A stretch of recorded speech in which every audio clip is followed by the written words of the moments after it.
عمرك لاحظت قبل كده إن الناس بتكرر نفس التصرفات والسلوكيات في أوقات مختلفة ومع ناس مختلفين؟ بمعنى إن اللي بيأذي غيره مكمل في الطريق ده، واللي بيهرب من مسؤولياته بيعمل كده كل مرة، واللي بيخدع غيره أو بيغشه أو بيخونه أو بيستسهل على حساب غيره هو نفسه لما الدايرة تدور والأوقات تتغير هيعمل معاك نفس اللي عمله مع غيرك.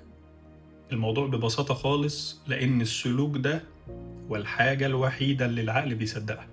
ممكن نقول كلام حلو ونبرر ونتعذر ونضحك على نفسنا بإننا نتغير ظاهريا أو إننا نضحك على غيرنا بالتحكم في لغة الجسد، لكن لما يجي الموضوع للسلوك هنا جوهر الإنسان الحقيقي بيظهر.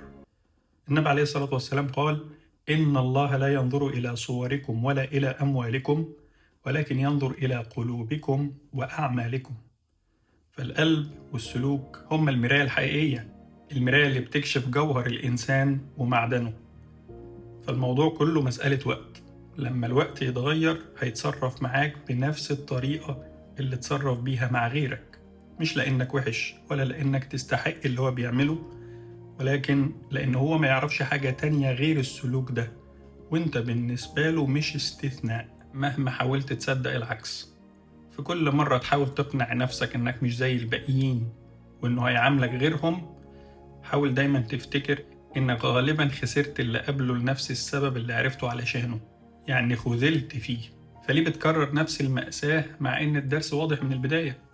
ليه عاوز تدخل تنقذ شخص هو مقررش لسه ينقذ نفسه؟ ليه تركب عربية ما فيهاش فرامل وانت عارف انها تتقلب بيك؟ ليه بتعمل في نفسك كده؟ المنقذ الحقيقي مش اللي بيدخل ينقذ الناس، ولكن اللي فاهم كويس امتى لازم يسيبهم يواجهوا نفسهم.